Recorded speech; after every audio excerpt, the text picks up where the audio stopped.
Hi అండి. అందరూ బాగున్నారా? అందరూ బాగుండాలి. అందులో నేనుండాలి. ఈరోజు రుణ విమోచక గణేశ స్తోత్రం మనం చదువుకుందాం. ఈ స్తోత్రం చదివితే అప్పుల బాధలు, మన కష్టాలు అన్నీ తొలగిపోతాయి.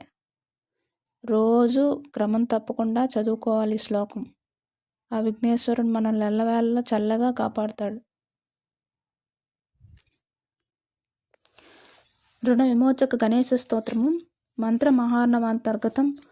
సింధూరవర్ణం ద్విభుజం గణేశం లంబోదరం పద్మధలేనివిష్టం బ్రహ్మాదిదేవ్యై పరిసేవ్యమానం సిద్ధ్యైరుతం తం ప్రణమామి దేవం. సృష్ట్యాదౌ బ్రాహ్మణా సమ్యక్ పూజితః ఫలసిద్ధయే సదైవ పార్వతీపుత్రః రుణనాశం కరోతు మే. త్రిపురస్య వధాత్ పూర్వం శంభునా సమ్యగర్చితః సదైవ పార్వతీపుత్రః రుణనాశం కరోతు మే.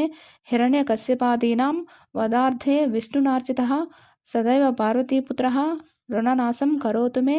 మహిషస్య వధే దేవ్యా గణనాథః ప్రపూజితః సదైవ పార్వతీపుత్రః రుణనాశం కరోతు మే. తారకస్య వధాత్ పూర్వం కుమారేణ ప్రపూజితః సదైవ పార్వతీపుత్రః రుణనాశం కరోతు మే. భాస్కరేణ గణేశోహి పూజితస్య విశుద్ధయే సదైవ పార్వతీపుత్రః రుణనాశం కరోతు మే.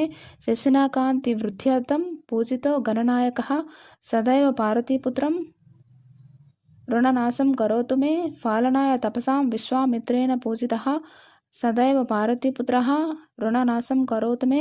ఇదం తృణహరం స్తోత్రం తీవ్ర దారిద్ర్యనాశనం ఏకవారం పఠే నిత్యం వర్షమేకం సమాహితః దారిద్ర్యం దారుణం త్యక్త్వా కుబేర సమతాం వ్రజేత్.